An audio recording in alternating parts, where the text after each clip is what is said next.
Hi folks, this is John Kimbler, also known as Delantech.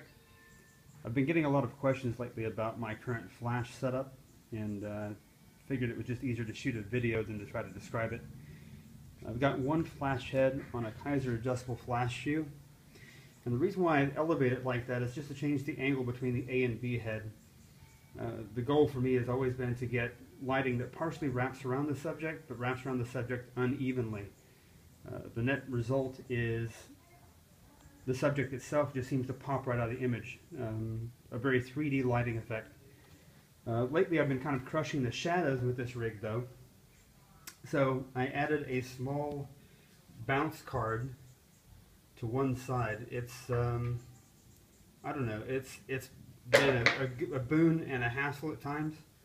It does help to keep me from crushing the shadows. I get light that's about one stop less than what I'm producing with the flash.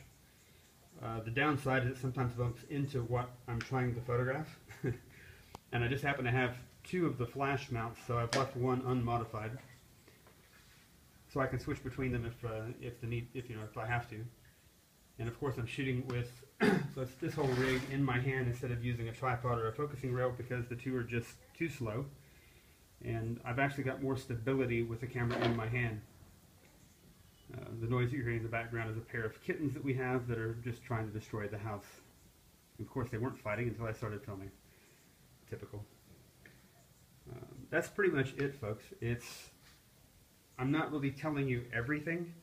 I'm doing some things inside those diffusers to force the light to spread out as quickly as possible, because that's one of the problems with the MT24, is that it produces it's a very brutal light source very close to the subject. And the hard part is getting it to diffuse without blocking it.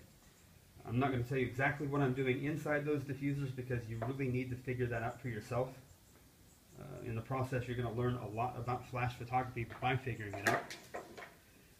And I really don't think you should directly copy somebody else's lighting. You don't really want your images to look like the photos that somebody else is taking.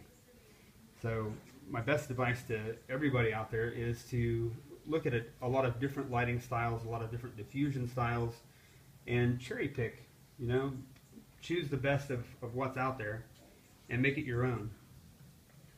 And experiment a lot. That's all for this segment. Until next time, folks, happy shooting.